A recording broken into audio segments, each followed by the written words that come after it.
Gas আজকে সকালবেলায় উঠে দেখি ও মাছ মারার জন্য বসে নিয়ে বের হয়ে পড়েছে। আসলে ওর যে মাছ মারার অত নেশা, ওকে কিন্তু না দেখলে আমি কখনো বুঝতে পারতাম না।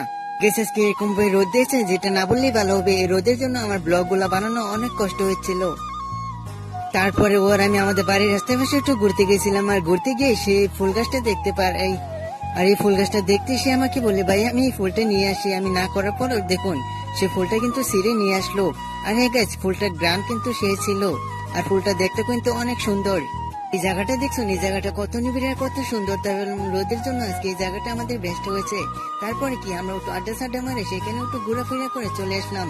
আর দেখুন, মানে আপনি ওদেরকে নিয়ে যেখানে যাবেন সেখানে দুষ্টুমানি শুরু করে দিবে। এই রোদের মধ্যে দেখুন সে দৌড়বাড়ি গাছে উঠছে, আর গাছে থেকে নেমে সে আমাকে বলছে, দেখুন ভাই আমার হাতে কি হয়েছে।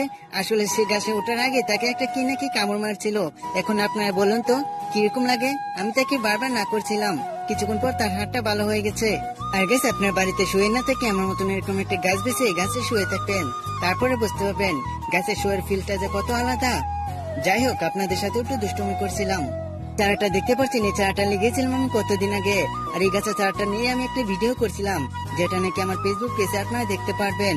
আর দেখুন এই চারাটা এখন বর্তমান মরে যাচ্ছে, আসলে কিচ্ছু করার নেই। আর হ্যাঁ গেস, ব্লগটা কিন্তু আজকে এই পর্যন্তই ছিল। কেমন হয়েছে কমেন্ট বক্সে কিন্তু অবশ্যই জানাবেন। আর যদি এরকম ব্লগ দেখতে চান তাহলে আমার ফেসবুক পেজটা কিন্তু অবশ্যই ফলো করে দিবেন। আর যদি ইউটিউব চ্যানেলে দেখে থাকেন তাহলে প্লিজ একটা সাবস্ক্রাইব করে দিয়ে আমাদের পাশে থাকবেন। ভালো থাকবেন, সবাই নিজে খেয়াল রাখবেন। Thank for watching.